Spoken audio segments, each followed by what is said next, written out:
So one of my Norfolk and Southern Heritage units stopped working abruptly while I was running it on the layout. I think it might be a gearing issue or a motor issue where one of the contacts came off the motor. It was making a bit of a grinding noise as it was running around the last few laps on the layout, and then it just stopped. The sound works, but there's no movement on the locomotive itself. So I thought, why not? I'll pull it open. Maybe it's hopefully something small. Not a lot of things go wrong with these, but you know, it's man-made, so things happen. All right, let's get into it. All right, so I've got it set on the track. I'll just quickly show you guys what we're dealing with here, and then we'll move on over and start disassembling it. All right, so I've got it on mute at the moment, so 8 mutes the sound.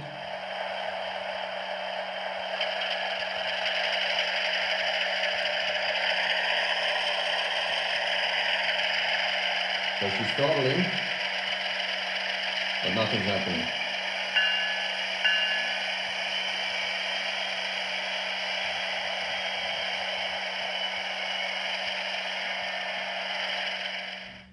So this is why I'm thinking it might be the motor is not responding at all.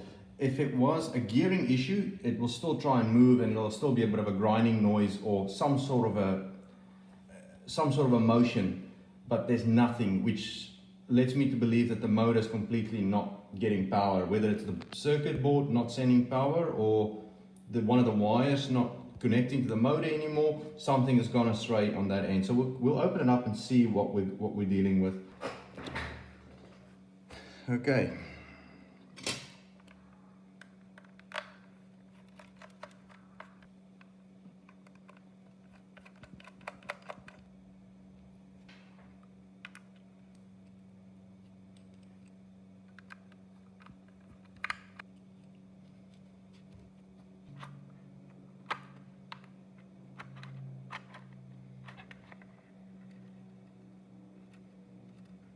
Very interesting thing to note.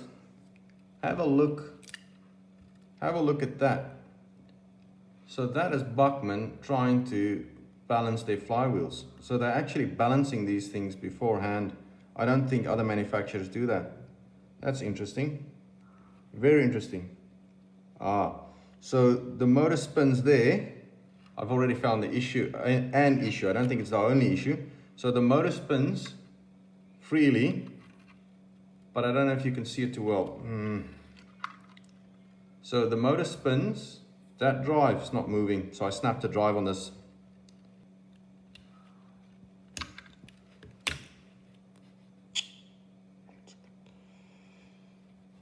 Yeah, look at that. Snap the drive and clean off. Clean off. Bugger. Okay.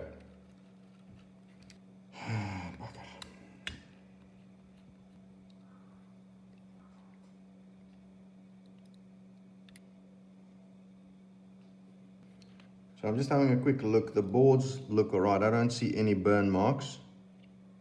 Fingers crossed it's not the board. But then if it's not the board, maybe we're dealing with a motor issue. Sorry guys, there's a few things that I'm doing off camera. I just can't get in to do it in front of you.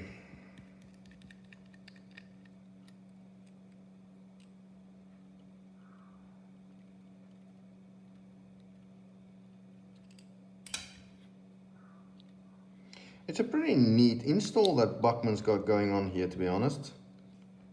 There she is. Now, I don't know if I have another drive for this. Now that we've got that out, I want to test this motor. What I'm going to do, I'm going to unsolder the motor, which is that one there and that one there. I'm going to unsolder that and put that on a quick, just any battery source, and just test the motor and see if the motor turns over. If the motor turns over, that means I got an issue back on the board again. All right, so let me just get myself sorted. Now guys, the problem that I have with this locomotive is fairly brand new. This thing has probably got, I want to say, 6 hours runtime on it, and in any locomotive's life, 6 hours runtime is nothing. It's not even broken in yet. So 6 hours runtime, and when I say runtime, 4 hours break-in time and maybe 2 hours track time hauling freight. So it's still fairly brand new. Like I said, the last few laps of its life before it broke, it was making a bit of a gear noise. I couldn't work out whether it was the front truck or the rear truck, and before I could really investigate, the locomotive stopped running. I'm hoping that it's that, and because of the resistance on the drag, the back EMF is cutting it out. One thing that I might do, if the motor doesn't work, I'm going to unsolder these things, get rid of these things, and then test the motor again. If the motor still doesn't turn over under light voltage, DC voltage, then I think we're going to call it a day right here. I need to get a replacement motor for this. I'm not going to get a replacement motor for this. I will close it up, email Bachmann, send it back. Done. All right, so let's see what we got. Okay, so the motor wires for this is gray. So gray and orange. Okay, so I've unsoldered the wires and I've got my DC power pack here. I'm just going to daisy chain it through there, and the motor runs. Put a bit of strain on it, see if we can push up the amps a bit, and the motor runs. So I don't think it's a motor issue, all right?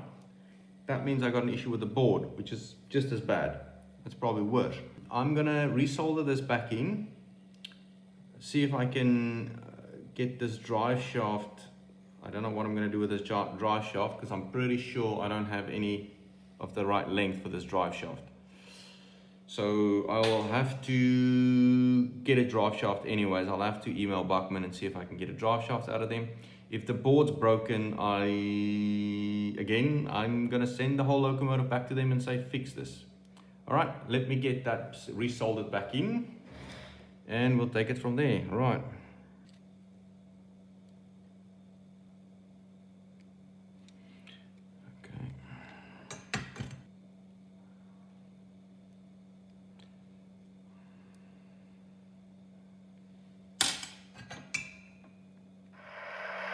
Okay, we got it back on the layout. I'm just going to mute it. And let's see if we can get it running forward. Yes, there we go. All right. So everything is working on it except, oh, sorry, you guys couldn't see that, could you? Everything is working on it except the drive shaft's broken. I need to, I think we got a bigger problem. So the drive shaft's broken, but I think we always also have a gearing issue in this truck, because look at this. This truck is freewheeling, which no truck should ever do. So let's pull that truck out and see what we can find. The plot thickens. And now, this is my gripe with Bachmann. I know a lot of people gripe about Bachmann, but this is my gripe with them. Look at all those gears. Bachmann, do we really need all those gears? I mean, there's hundreds of them, and they are all different sizes. So if you have a gear issue, I need to get a specific part. Do we really need all this nonsense? This is what makes people not like Bachmann. This was what made me not like Bachmann. On any other locomotive, these gears will be almost the identical size. So it's quite an easy fix to swap them around. It's quite an easy fix to find parts. And most locomotives, these things swap around. Bachmann, no. So now we have to pull this thing apart. There's 700 gears in there, and we need to work out which gear is not working. All right, so I'm holding the gear in the tower. I don't know if you guys can see that. My finger underneath is holding the gear in the tower, and I am trying to freewheel it, which I shouldn't be able to freewheel. Well, it's not doing it now. Maybe one of the gears just popped out. Maybe it just popped back in, because it seems to be holding onto it now. All right, let's close this back up.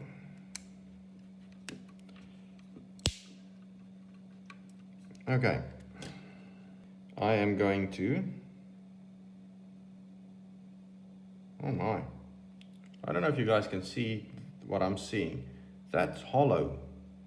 That just sticks in there like that. That is bizarre. That's a very bizarre thing. I've never seen that. Okay, what I'm gonna do, that's actually a good thing. I'm gonna glue this, and I might be able to actually glue this whole setup back together. So I'm gonna put some glue in there, put some glue on there. I'm gonna clean it first, glue it, and put a heat shrink tubing over that, and see if we can get it fixed ourselves, which is part of the hobby. So I'm just gonna rough that up a little bit with my blade, just an old blade. I just wanna scuff it a little bit so there's something for it to hold on to. And I'm just gonna try and flatten it on one side, just so when I put the shrink tubing over, it's more square, it's not round, it's got a corner that it can actually try and hook onto. Now I'm gonna use some of the Zap glue. I'm not gonna use any kicker, I'll just use the Zap glue as it is. It is it's pretty cold here where we are. It's winter time, it's freezing, so even the snot in your nose freezes. So the glue is quite thick, it's not coming out. All right. Oh, did the wrong thing there. I need to get my tubing over first, so let's get rid of that. Alrighty. Okay, so I've slid that over. Now I'm going to try this again with the CA glue. You could always use Loctite as well, but the CA glue I think is going to be a way better bond.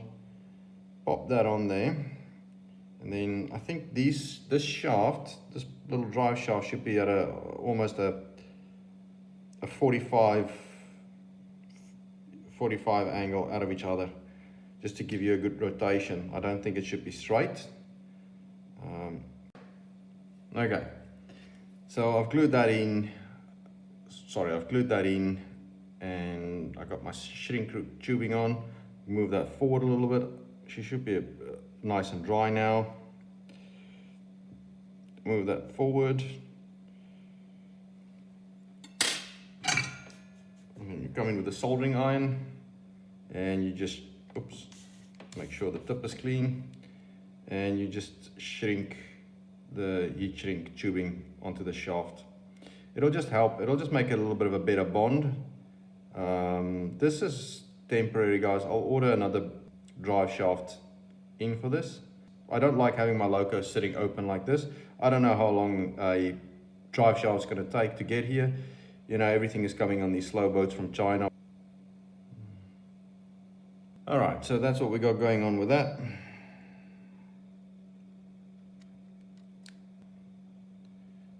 Okay.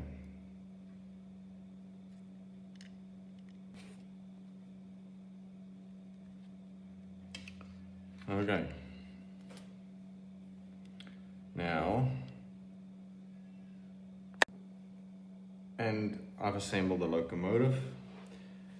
Through the art of editing, it is now fully assembled. Okay, let's pop her on the Digitrax track. Okay, 8 is to unmute it. Give it a little bit of throttle. There we go.